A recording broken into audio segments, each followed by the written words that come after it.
જામનગરના મ્યુનિસિપાલિટી કોર્પોરેશનના અધિકારીને માર્ચ મહિનાના 26 તારીખ આસપાસ એક બનાવ બનેલો હતો. તેમાં એક જે વ્યક્તિ છે તેજસિંહ ઉર્ફે દીપુ વાલજીભાઈ પારિયા, તેમના દ્વારા એક ફાઇલ ક્લિયર કે જે ઇમ્પેક્ટ ફી બાબતની ફાઇલ હતી, એ ફાઇલ ઇલીગલી ક્લિયર કરાવવા માટે ધાક ધમકી આપેલી હતી, ગાળાગાળી કરેલી હતી, જાનથી મારવાની ધમકી આપેલી હતી, તેમજ ખંડણી માંગી હતી અને ખોટા કેસોમાં ફસાવી દેવાની બાબતની પણ એને વાત કરેલી હતી.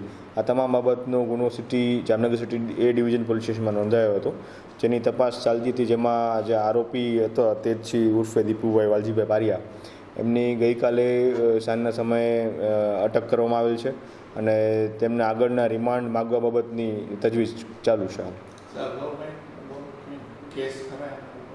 તે બાબતની તપાસ ચાલુ છે. ગુનાહિત ઇતિહાસ બાબતની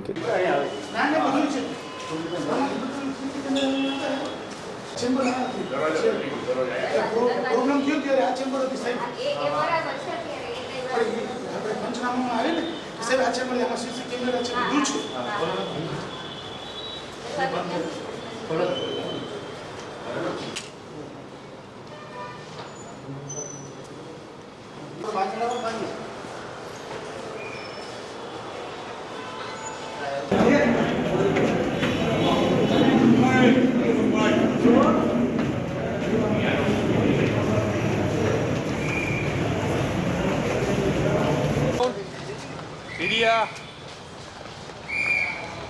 The time is 12 o'clock p.m.